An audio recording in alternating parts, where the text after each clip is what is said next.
I'm a supporter of Putin, so I'm transmitting the will of of conservative society, of Russian identity. I'm not formulating this individually. Alexander Dugin is a Russian political philosopher who's been called the Putin whisperer. He's got Vladimir Putin's ear, and he's really influential in shaping Russian policy at the highest level. You are known as Putin's Rasputin, and I've even seen Putin's brain. So he has listened to you in the past. The base of this affirmation is precisely the correspondence between what Putin does and what I always say. I'm Shahar Baran, and I produce for Leslie Stahl at 60 Minutes. In 2017, we shot an interview with Dugin as part of a story we were reporting about the Russian disinformation campaign after the 2016 presidential elections. We ended up not using the interview. Sometimes that happens when we interview more people than we can fit in the broadcast. But I never forgot the interview with Alexander Dugin, especially after Russia invaded Ukraine. In 1997, Dugin wrote a book called The Foundations of Geopolitics, which we've heard has been very influential in the Russian military. It may have even been taught in their academy. So I wondered what in his worldview might illuminate what Putin is doing now and his goal in this war right now in Ukraine. So in 1997, you wrote a book called Foundations of Geopolitics. And in it, you talked about how Russia should return to being a global superpower. Talk about that. Explain that. I always believed, and I believe in the future greatness of Russia, because Russia was always and tried to be a superpower. It's our dream, not to rule the world, but to be recognized as one center of decisions with others. So our dream is not unipolarity, Russian unipolarity. It is the dream of decent multipolarity, to be one pole among the other, not to be the unique pole. That is very important. And I consider a return to the greatness or return to the status of superpower not as being the first power in the world, but one of the most important decision makers. And in order to do that, I think that military power and weapon, including a nuclear weapon and the other kind of weapon, is not enough.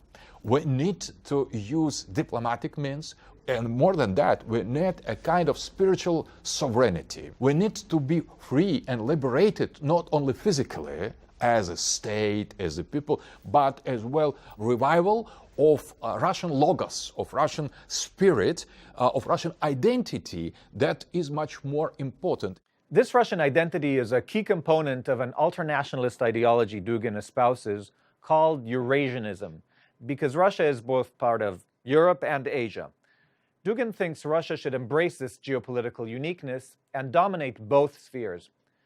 Dugin has set Eurasianism in direct opposition to the West and to liberalism.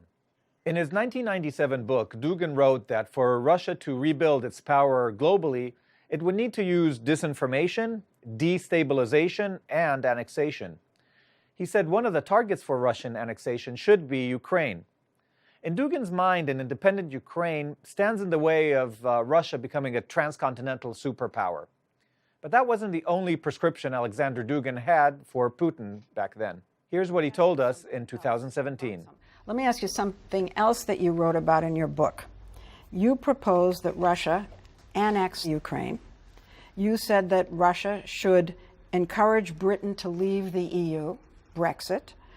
You suggested that Russia make Iran an ally. Now, it does sound as if Mr. Putin is following your blueprint. All of these things, right out of your book, and he's doing it. That was the same thing that they have said introducing me in the Johns Hopkins Institution 20 years ago in Washington. So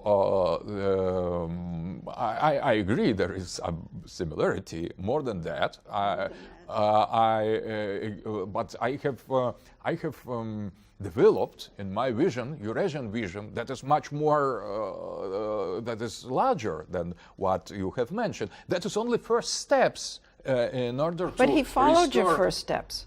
He followed exactly Yes, the but first steps. That's take too long. So he is in the absolute position of absolute power because we're living in a monarchist society from below. So that is not Putin who imposes on us monarchism or authoritarian rule. We demand from him to be much more authoritarian than he is.